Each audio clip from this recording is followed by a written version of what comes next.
ডাকবো যার পত্রিকা সারা বাংলাদেশের মানুষ দেখে পড়ে, পপুলার একটি নিউজ পেপার দৈনিক বাংলাদেশ সমাচার এর সম্পাদক ও প্রকাশক doctor Khan Asaduzzaman. Please come to the stage. Dainik Bangladesh সমাচার সম্পাদক ও প্রকাশক ডক্টর খান আসাদুজ্জামান। হাততালি হবে চলে। দৈনিক বাংলাদেশ সমাচারের সম্পাদক ও প্রকাশক ডক্টর খান আসাদুজ্জামান।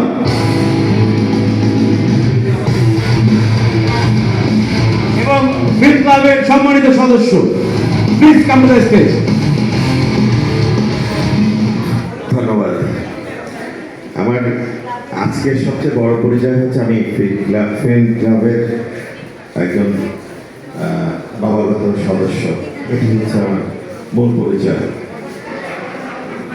তো বাংলাদেশ ফিল্ম ক্লাবের এই নির্বাচনকে কেন্দ্র করে আজকে যে প্যানেল পরিচিতি সভা, এটি আমি মনে করি অত্যন্ত গুরুত্বপূর্ণ। আগামী দিনে বাংলাদেশ ফিল্ম ক্লাব কোথায় যাবে? আজকে যে আমরা দেখলাম যে অতি নগণ্য একটি ফান্ড থেকে আজকে 1 কোটি টাকার যে বিশাল একটি অর্থ বর্তমান যে পরিষদ আজকে এফডিআর করেছে, এটি ব্যক্তিগতভাবে আমাকে দারুণভাবে আশান্বিত করেছে। আমরা যে স্বপ্ন দেখছি যে আমাদের নিজস্ব আমাদের নিজস্ব একটা পরিচয় হবে, আমরা সগৌরবে মাথা উঁচু করে বলবো বাংলাদেশ ফিল্ম ক্লাব পারে, আমাদের আছে নিজস্ব ঠিকানা।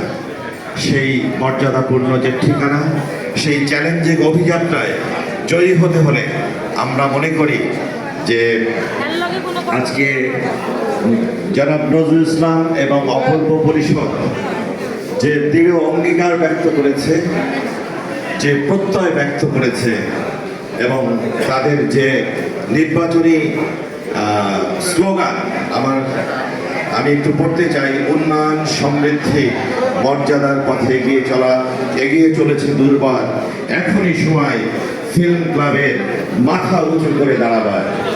আমি এই অঙ্গীকারের সাথে আমি একত্রতা পোষণ করি এবং আমি মনে করি আজকে সেই অনেক সময় ধরে আপনাদের আলোচনা শুনছিলাম। আলোচনা শুনতে শুনতে আমিও এই প্যানেল নিয়ে আমি 4 লাইনের একটি কবিতা লিখেছি। আমি সেটি পড়ে আজকে শেষ করছি। আমার মনে হয়েছে যে অঙ্গীকারের দৃঢ়তা আছে, আছে সাফল্যের দ্যুতি, সততার শক্তি আছে, আছে ভালোবাসার প্রতি। নজরুল অপূর্ব পরিষদ মোদের এগিয়ে চলার সোপান, উন্নয়ন সমৃদ্ধির প্রতীক তারা মোদের একান্ত আপন।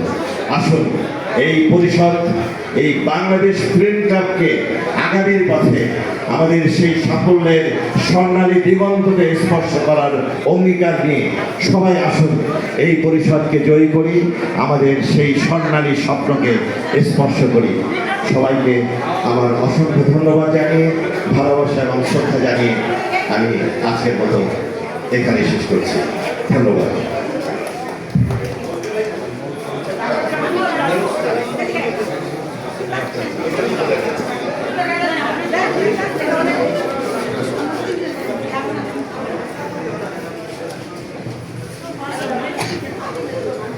একটি সুখবর, আজকেও